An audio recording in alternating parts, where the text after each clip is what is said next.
அஸ்ஸலாமு அலைக்கும் ஃப்ரெண்ட்ஸ். இன்றைக்கி ஷார்ட்ஸில் ராகி மாவு வச்சு ஹெல்த்தான புட்டு எப்படி செய்யலாம்னு பார்க்கலாமா. அதுக்கு ஒரு மிக்சிங் போல் 1 கப் ராகி மாவு, ஒரு 1/4 ஸ்பூன் நான் தூள் உப்பு, 1 ஸ்பூன் நெய், ஏலக்காய் 2 பொடி பண்ணி போட்டு எல்லாத்தையும் ஃபஸ்ட்டு மிக்ஸ் பண்ணிகிட்டு இருக்கேன்.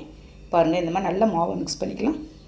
கொஞ்சம் கொஞ்சமாக தண்ணி தெளித்து நான் மாவு ஒரு சரியான கன்சிஸ்டன்சிக்கு மிக்ஸ் பண்ணுற போகிறேங்க. இந்த மாதிரி மிக்ஸ் பண்ணிக்கோங்க. கையால் இப்படி எடுத்து பிடிச்சாக்கா உங்களுக்கு பிடிக்கிறது குழக்கட்டை மாதிரி வரணும். அதான் தண்ணியோட கன்சிஸ்டன்சி. மாவு கரெக்டாக தண்ணி கலந்துருக்குன்னு அர்த்தம் நமக்கு. நெக்ஸ்ட்டு தேங்காய் ஓடு ஒன்று எடுத்து வச்சுருக்கேன். அதில் நடுவில் ஒரு ஓட்டை போட்டுக்கிறேங்க. ஓட்டை போட்டுட்டு ஃபஸ்ட்டு துருவிய தேங்காய் வச்சுட்டு நம்ம ரெடி பண்ணி வச்சுருந்த மாவு வச்சுட்டு நாடு சக்கரை மேலே கொஞ்சமாக வச்சிடுறேன். திரும்பவும் அதே மாதிரி தேங்காய் வச்சு மாவு வச்சு நாடு சக்கரை வச்சிடலாம்.